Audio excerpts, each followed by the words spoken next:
It is a fact that at that time phone calls were made. Phone calls were made by the US, phone calls were made by other countries as well. I mean, this is not a secret. I mean, at least in my case, almost every phone call I had, definitely every American phone call I had, is there on my X account. So when something like this happens, countries do call up. I mean, after all, don't I call up? I mean, when Israel-Iran was happening, I called up.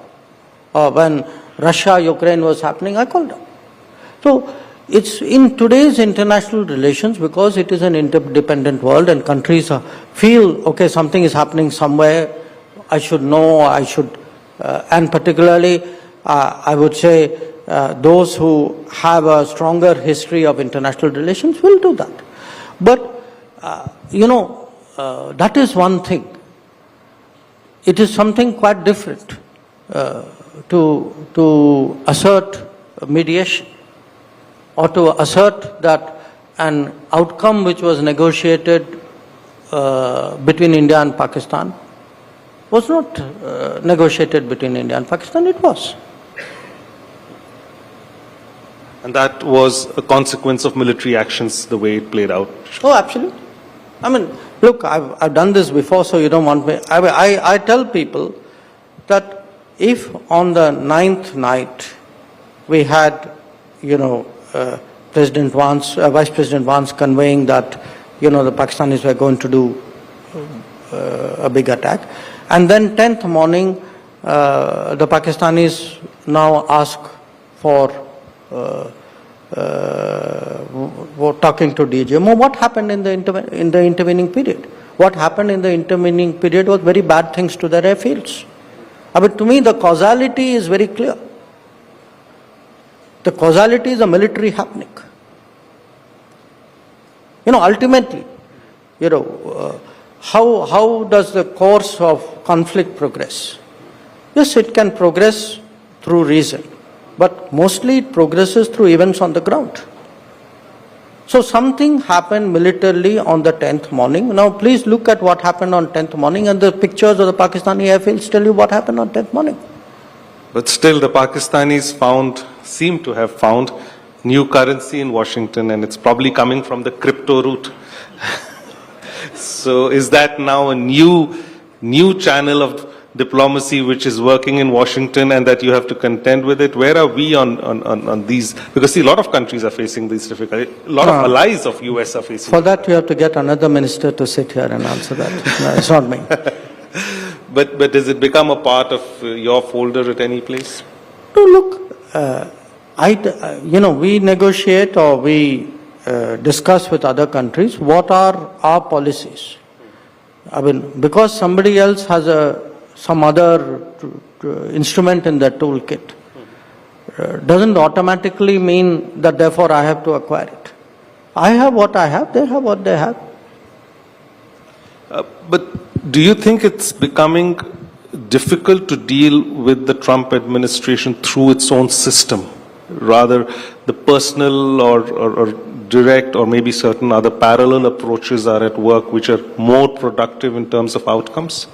Well, I think we started off with the agreement that we are in unusual times and the methods of diplomacy are very, very different from what they used to be. So what is, I'll take it from you, what is the India way? Look, you adapt to the landscape and the nature of the challenge. I mean, so if there is a relationship which has to be addressed in a different manner, if you want results, you figure out how to crack the problem. I mean, that's what diplomats do. So a lot of what was happening in the past few years, the Quad was at the center of it, and it's a very diverse agenda. It opened up many conversations in technology. But today BRICS has taken over. So where is the Quad conversation? And these plurilaterals which you had so craftily put together, what's the fate? No, look, I'm not sure I agree with your question. I think the Quad is still the Quad, and the BRICS was always the BRICS. I mean, when we did the Quad, the BRICS didn't go away. And as Quad progressed, BRICS also progressed. So you are putting it almost as alternatives, whereas in fact it is a core belief of Indian foreign policy that countries like us should not be forced to, make binary choices. So we expect a Quad summit by the end of the year? We had a Quad foreign ministers meeting this summer, in early July, if my memory serves me right. After that, I think different parts of the system are talking to each other. So in between the Quad meetings are held. We haven't made further decisions about, what to do in Quad. So that's quite natural. I think in the case of BRICS came in the news partly because we had a BRICS summit, and partly because it came in the news because people put it in the news. So I think in the next week you'll probably see the Shanghai Cooperation Organization in the news because the meeting coming to that. So it will, the news cycle moves as per the events of that time. But what is not in the news cycle doesn't stop to exist because it's not in the news cycle. It still continues. So you're still sticking to the timelines agreed in the February visit of the Prime Minister to Washington? On what? On the timelines which were there, that by September or October we'll do have this and that. I think at this time, as I said, we are looking at the issues rather than, it's not a clock-driven process, there's not a chess game where you are moving and you're also looking at the clock. I get that. And what do we expect from the visit, the SCO meet, since it's happening right now? Well, I think the SCO has a value in itself because if you look at the membership, it covers a lot of countries which are quite different from other organizations of which we are part. We are very much, we are an important constituent of the Eurasian landmass. And the SCO primarily devotes itself to that. SCO also has a particular, the original mandate of the SCO was to fight separatism and terrorism, and there were what were called three evils at that time. For us, because that is very much part of the overall threat scenario that we see, I think it's important that we are there, we make our presence felt, we shape the outcomes, and we say where we go. Do we expect a summit-level meeting with the Chinese over there on the sidelines? I think, the program for that would be announced in the coming days. All right. You've been very, very defensive than your usual front-footedness, but I guess times are such, and thank you for making time for us even in a very difficult situation. And as I said, tough playing conditions. Wish you all the best, Mr. Jaishankar. Thank you once again for making time. Thank you.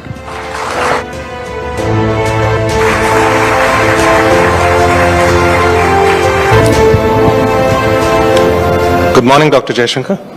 Always a pleasure to have you. Our guest here needs no introduction, so I'm not going to waste much time. Troubled days, tough playing conditions. So, is that a question or an observation? A question. Well, things are a little complicated because I think lot of changes in lot of accounts, some very important ones, and it isn't specific to us. I think that's the state of the world. If you go anywhere in the world and ask probably any foreign minister, they probably give you the same answer. It's true. But we all have been so focused on the US conversation. It's sort of taken over everything else and a lot of the mind space. Now, we all are fondly remembering those days when the reset happened, we're talking about at least 2.5 decades of work. You were at the start. How do you feel today? Well, look, I've always maintained that what has been happening for the last 25 years, I mean, I would, even in my writings or other occasions, I've really sort of identified probably Clinton's visit as the major inflection point, then the nuclear deal as the next one, then probably PM Modi's visit in 2014 as the next one. So we've had developments. I would say the overall trend has always been net positive. It's not like we have not had issues with the US. We've had I mean, a lot of pressures we got on Pakistan during the George Bush time, at the very time when nuclear deal was also being negotiated. So there have been issues. There were issues even with China. You know, during Obama's time, there was this whole idea of a G2. So what happens with the passage of time, everything looks smooth and nice, and you think this was preordained and it was going to happen. The reality is, it's always, you know, relations, particularly with big countries who have multiple stakes, and we ourselves today are a big country also with multiple relations. They are bound to, you know, there'll be areas where you work together, there'll be areas where you argue with each other. That's the nature of it. I think the key would be to say, okay, at the end of it all, overall, are you ahead? And that's been largely the trend. So yes, right now I think there are issues. It's pretty open, but I would not therefore take it, you know, first of all, it's not that we've not had issues before, and I would not say therefore other parts of the relationship where the convergences are strong and things are moving, that's not there. That is very much there. But you've not had a US president come down so hard on India and publicly, and also his key advisors, and then slapping you with tariffs and now national security tariffs at the same time when we have a strategic relationship. I mean, we need to explain this or understand this for the audience also and generally. Well, we've not had a US president who's conducted foreign policy as publicly as the current one. You know, that itself is a departure. That's not limited to India. That's limited. In fact, for that matter, who's not conducted his domestic policies as publicly as this one too. So I think we got to understand, you know, before I come to India-US, that the President Trump's way of dealing with the world, even dealing with his own country, is a very major departure from the traditional orthodox manner of doing so. You know, I'm just giving you some examples. Say, the applications of tariff in this manner, even for trade, is novel. The application of tariffs for non-trade issues is even more so. The fact that a lot of this is said in public, often the first pronouncement is in public, is even more unusual. So this is a situation which the entire world is facing. Now, where we are concerned, I think we have at this moment three issues. First of all, trade, and I think, in my mind, that's really the major issue in terms of the negotiations which are underway. And, you know, negotiations are still going on. But the bottom line is, you know, we have some red lines. You say negotiations are still going on because we heard the team is not coming there? No, look, I mean, negotiations are still going on in the sense that nobody said the negotiations are off. You know, I mean, and people do talk to each other. I mean, it's not like there's a kutti there. So look, what happens is we have red lines. In the negotiations, we have to be clear as to, red lines by definition are lines to be maintained and defended. Keeping that in mind, see what we get. And frankly, where we are concerned, the red lines are primarily the interests of our farmers and to some extent of our small producers. So when people pronounce that we have succeeded or failed or, where are you? The bottom line is, my counter question is, we as a government are committed to defend the interests of our farmers and our small producers. We are very determined on that. That's not something which we can compromise on. So anybody who thinks that, who criticizes what we are doing, my counter question is, are you therefore willing to compromise on those interests? Because I'm not. The second issue, in a way, is being presented as an oil issue. But why I say is being presented is because the same arguments which have been used to target India have not been applied to the largest oil importer, which is China, has not been applied to the largest LNG importer, which is the European Union. When people say we are funding the war or putting money in the coffers of Putin, India-European Union trade is bigger than India-Russia trade. So is American money not, European money not putting money into Putin's coffers? So, and if you look even at trade, look at countries You say they are getting more from Europe than from us? Is that the point? The overall Russia-EU trade is bigger than Russia-India trade. So my point is, look, if the argument is energy, there are bigger buyers. If the argument is who's trading more, there are bigger traders. If the argument is, by the way, percentage of increase. Okay. Now, yes, some countries haven't increased the percentage, but because they've gone and bought oil from Iran. Okay. To which also the Americans have objections. So my point, look, there is a certain inconsistency here. And if you look even at exports, I mean, India's exports to Russia have grown, but not that much.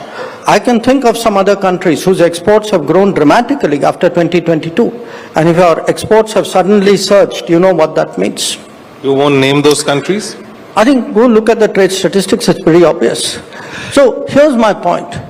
At the end of it all, I think there is a issue of decisions which we make in our national interest. That's our right. So in my business, we would say that's what strategic autonomy is about. And the third issue pertains to our own region, which is the issue of mediating. Since 1970s, for more than 50 years now, there's a national consensus in this country that we do not accept mediation in our relations with Pakistan. So here's my point. When it comes to the trade, the interests of farmers, when it comes to our strategic autonomy, when it comes to opposition to mediation, this government is very clear.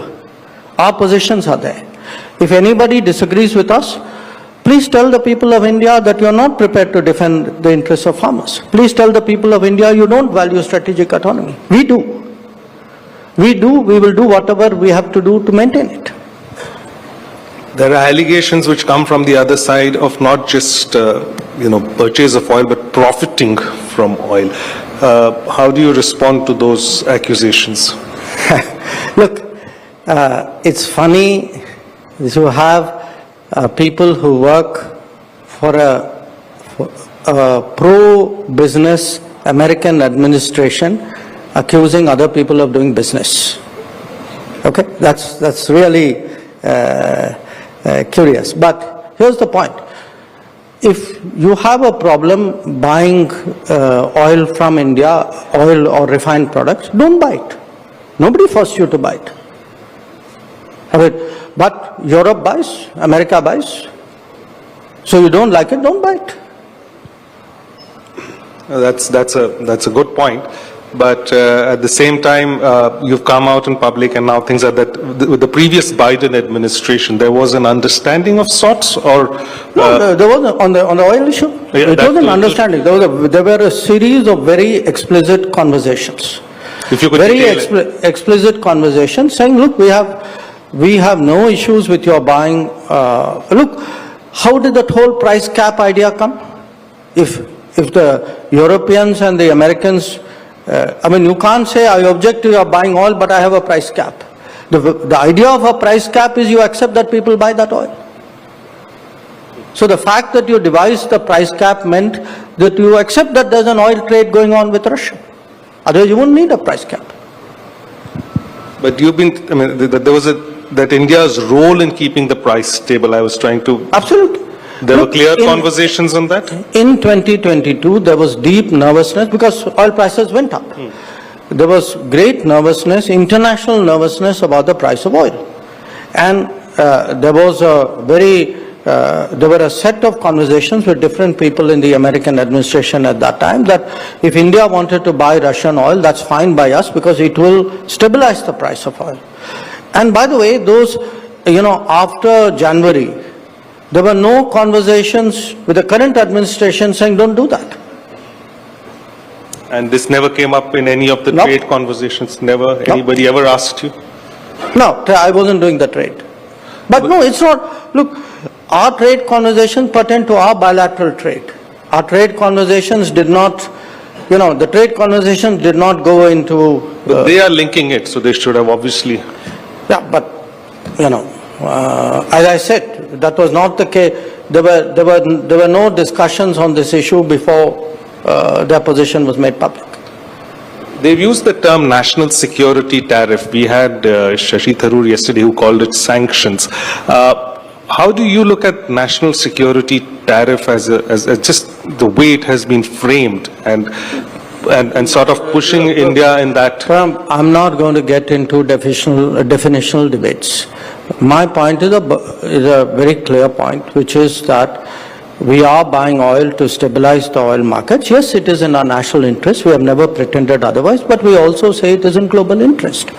And you call it what you will, I don't think that is the relevant point. I think the relevant point is that levying tariffs on a country for doing what it has been doing openly with, and which other countries continue to do in larger volumes than us, is in our view unfair and unjustified. Beyond that point, whether you call it this or that, I don't think makes a difference. How do you see the road ahead? Well, I see the road ahead as, we are two big countries. We need to have conversations. We are, as I said, the lines are not cut. People are talking to each other. And we will see where that goes. We hear that an ambassador has been appointed. Yeah, I read about it too. No views yet on that?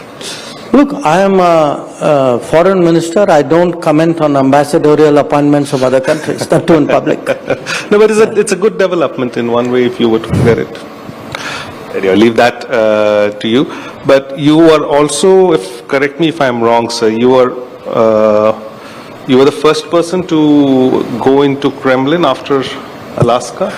Not as the first foreign minister. Yes. Foreign minister to visit Russia and I guess so.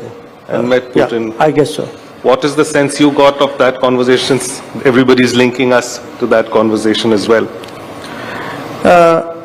Well, there were two parts to it. I mean, one part of it was our own relations, and we have a practice of annual summits with the Russians. We are planning one at the end of the year. So a lot of it was devoted to what would happen there. It's an annual exercise. That's how the relationship grows. And I'm like the account keeper for the non-military side of it. So the way it is divided is defense minister manages the military side. I do the rest. So a lot of it was devoted to what would happen, what's happening in our relationship, where are we going, what will we do, things like that. And there were some good developments. I think we are Our trade has grown a bit. We would like to grow it further. There's been some mobility of people. We would like to see that increase. We want more market access in Russia, things like that. The other part of it, of course, was the global picture, and particularly post, since President Putin had come out of Alaska, so he spoke to me about his views on, what was happening, and so. Could you give us a window or an understanding of how that conversation has gone and how it's looking in the ground since you're coming from there? Well, obviously I'm constrained in many respects in doing that, but overall, look, where we stand, we've been very clear from the very start that we would like to see an early end to the conflict. We've also taken the view that in any conflict, it's for the parties concerned to sort it out. Okay? Now, in this particular case, because the parties concerned are also comfortable and the Americans took the initiative, we've been supportive of the efforts, because we're supportive of any efforts which would bring about that change. Now, it is a very complex, complex situation there, because there are military complexities, there are political complexities, there's a whole history there. It involves, NATO, European Union. So there are a lot of moving parts there. So it's not as simple as sometimes it appears, in the media. But, overall, as I said, our good wishes are there for an early end to the conflict on terms which obviously the two sides have to set. Mark the Alaska round as good progress as far as you know?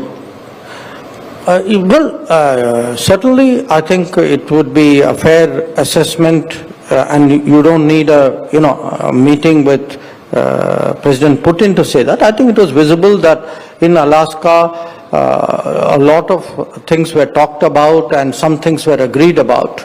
So to that extent, yes, it was progress.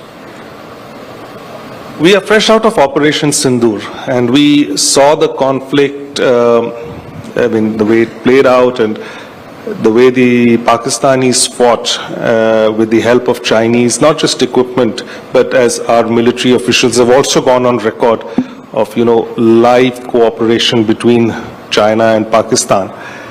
At the same time, you had conversations which relate to India-China relationship, and there has been improvement on the northern borders, and your disengagement process has also moved at a decent pace, which has led to certain positive outcomes on the bilateral front. We now see a lot of easing up of economic restrictions which the Chinese had made. Now, how do we read it? Because there are some quarters which say there's a reset, or is it just normalization? How does industry also here understand it? Because China is an important economic partner. The nature of your business, media, in a way, is to correlate what happens with something which happened immediately before or in the same time frame. It's natural, understandable.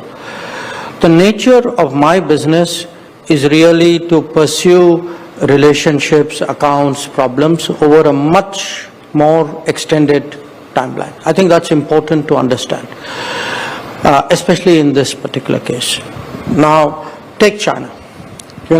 What is actually on the agenda with China?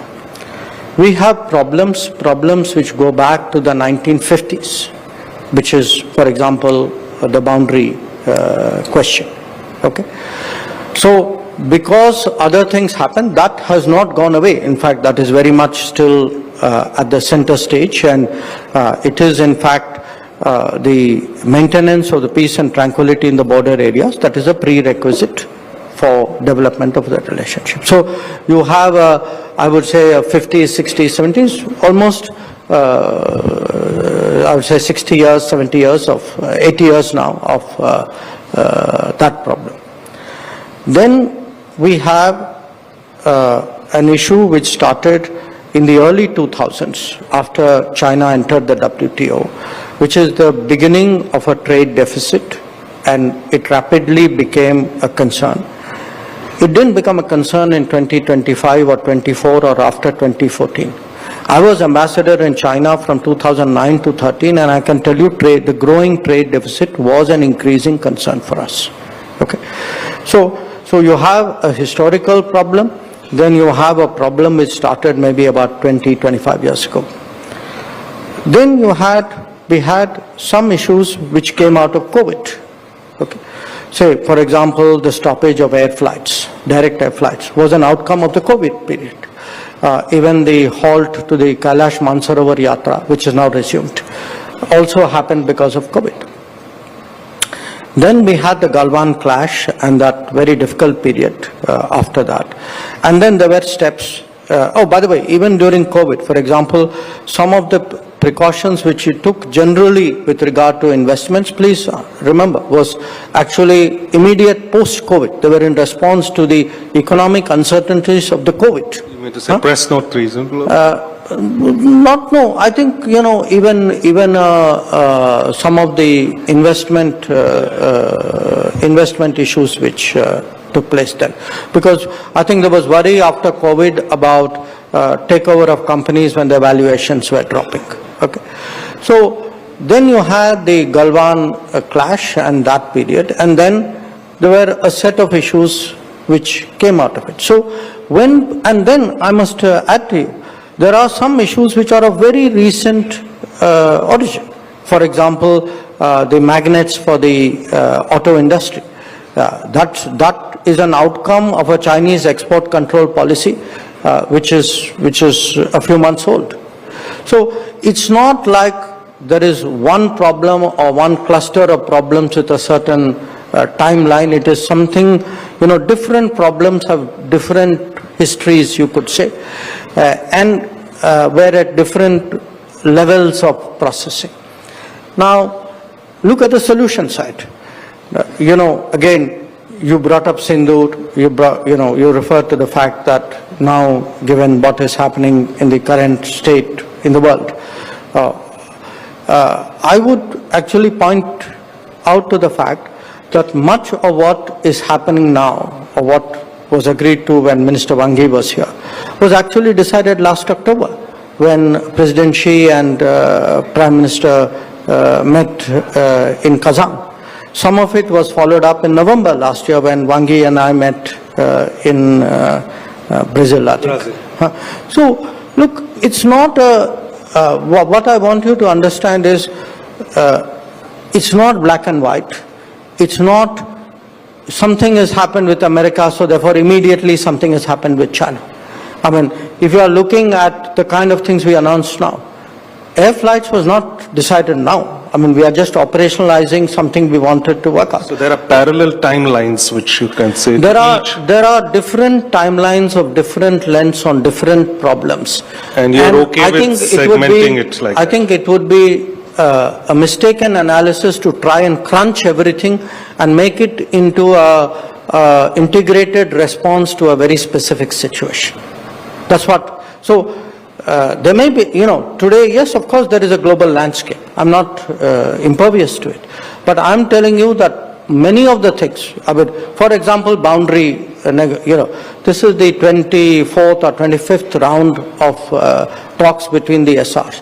Now, what they decided on boundary has been actually a subject of conversation for multiple rounds, some of them for 15 years.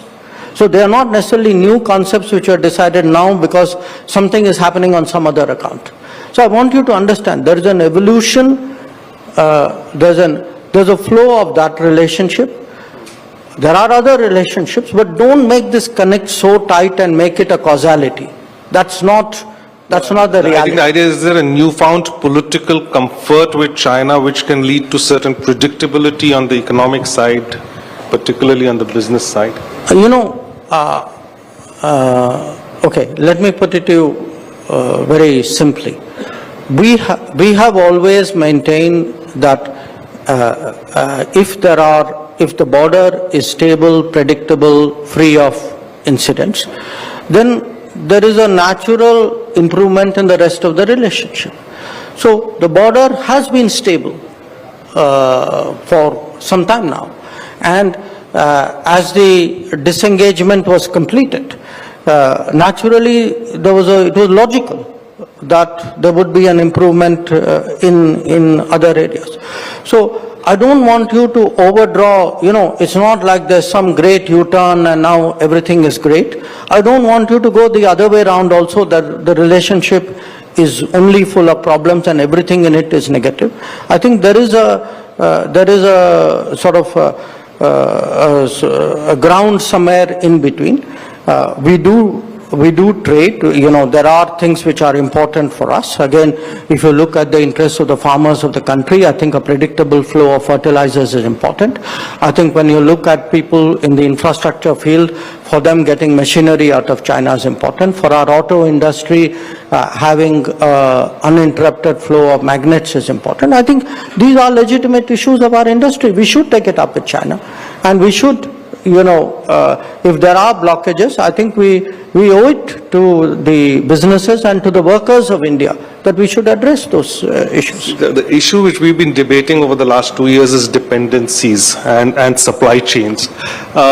So the advice which has been in the current geopolitical environment, it is the unpredictability around supply chains, around building dependencies, which then can lead to sudden shocks across industries. What's the geopolitical mantra for supply chains as we move ahead? Looking at, even though the frost settles on the India-China relationship, a new frost comes on the India-US, as you say, these things can be temporary. But looking at supply chains, how do you... Pranab, right now, what to do about supply chains, you shouldn't be looking here, you should be looking there. Okay? I said the geopolitical mantra. But the geopolitical, I'll tell you the answer. I think recent experience has taught us that don't be excessively dependent on a single supply chain or a single country source. Recent experience has also taught us don't be dependent on a single market. Okay? So it isn't just from the sourcing to the production, it is also from the production to the market.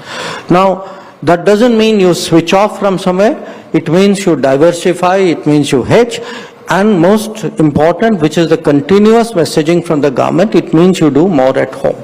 Now, we know more at home is hard work, it is complicated, it requires a different, kind of effort, even particularly from business. That is why the emphasis on Atmanirbharta. So, looking at the geopolitics of our current end, I would really analyze or prescribe. I've got problems at both ends. I've got a problem on the sourcing and the supply chain. I've got a problem post-production in the markets. So both are volatile. Both hold their own complications, and the best way of dealing with both is to de-risk it by having multiple options of supply chains coming into India, multiple options of production going out of India, but most important, in India which has a greater ability to plug as many parts of the supply chain, and nobody can do it perfectly, I accept that as possible. So Atmanirbharta is look at as much as you can. Absolutely. No. And look, again, it's completely understandable that people look at costs. After all, what other metric would a business use other than cost? It's a no-brainer. But today, there is a cost to the risk, But it isn't pure numerical cost. There is the uncertainty of supplies has a cost. The uncertainty of markets has a cost. I think they need to be factored in. But if you look at the trend since the last decade maybe, everybody is weaponizing their commercial advantage. Say if it was China, we talked about weaponizing supply chains. Today you see Donald Trump, I would say weaponizing tariffs in one way, is a form of weaponizing commerce. Do you think we have lesser options when it comes to that on the table? Both in terms of projecting and dealing with it? Okay, even if you take away that hard term weaponize and say how indispensable are you to everybody else? Because, you need to be indispensable if you have to weaponize. So you've got to be able to consume things or produce things which only you can, or you can do in sufficient manner that other people have to make adjustments for you. I think that in a way is part of the Atmanirbharta that we are trying to encourage, which is that the more you are able to produce, the more unique things you are able to produce, the more you get into the global supply chain. The fact that our consumption, because consumption can also be a power. It's not just production which is a power. So at the end of the day, our position in the world would be very much a function of how we are able, how unique we are, how important we are, how to that extent indispensable we are to global economics, to the production, the supply chain, the production, the consumption, the entire eco-cycle. The consumption side, you might have an advantage. I mean, we could see as a consumer on oil, we are making difference in terms of prices. Look, again, it's not, I mean, in some cases, like some countries set out. China did it with rare earths. I mean, but that would be more of a standout. Often you take an industry and you become so good at it that then you start becoming a key player in that industry. So that's really part of how a big economy becomes more critical in global calculations. And that is a strategic geopolitical requirement also now, you would say? Yes, ideally, I mean, but it's easy for me to say it. Mm-hmm. It has to be done by people for it to reach that level. Sure. Coming closer home, Pakistan. Were you surprised at the manner in which Pakistan, US have come to, at least the Trump administration, have suddenly cozied up and come together? Did it catch you by surprise? Look, they have a history with each other, and they have a history of overlooking their history. So what happens is it's not the first time we've seen things. And the interesting thing is when you look sometimes at the certificates, say somebody in the military will give, it's the same military which went into Abbottabad and found who there. So the issue in a way is when countries are very focused on doing politics of convenience, they keep trying to do this, and some of it can be tactical, some of it can have some other benefits or calculations. But again, look at obviously I respond to the situation or the challenge of the day, but I also do so always keeping in mind the larger structural sort of strengths of the relationship, the confidence that comes from it. So I take it in that spirit, I know finally what I'm about. I know what are my strengths. I know what are the importance and the relevance of my relationship. So that's what guides me. But just now we are a little distance away from Operation Sindoor. I know mediation is not exactly something which must have happened, or our position has been very clear historically on that. But was the United States helpful at all during that period? Look, did it play a constructive role of any sorts? It is a fact that at that time phone calls were made, phone calls were made by the US, phone calls were made by other countries as well. This is not a secret. At least in my case, almost every phone call I had, definitely every American phone call I had, is there on my X account. So when something like this happens, countries do call up. After all, don't I call up?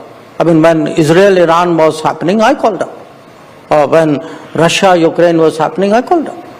So it's in today's international relations, because it is an interdependent world and countries feel, okay, something is happening somewhere, I should know, and particularly I would say those who have a stronger history of international relations will do that. But, that is one thing. It is something quite different to assert mediation, or to assert that an outcome which was negotiated between India and Pakistan was not negotiated between India and Pakistan, it was. And that was a consequence of military actions, the way it played out. Oh, absolutely. I mean, look, I've done this before, so you don't want me. I tell people that if on the 9th night we had, President Vance, Vice President Vance conveying that, the Pakistanis were going to do a big attack, and then 10th morning, the Pakistanis now ask for talking to DGMO. What happened in the intervening period?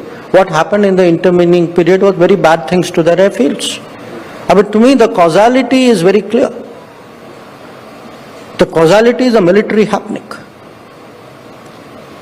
Ultimately, how does the course of conflict progress?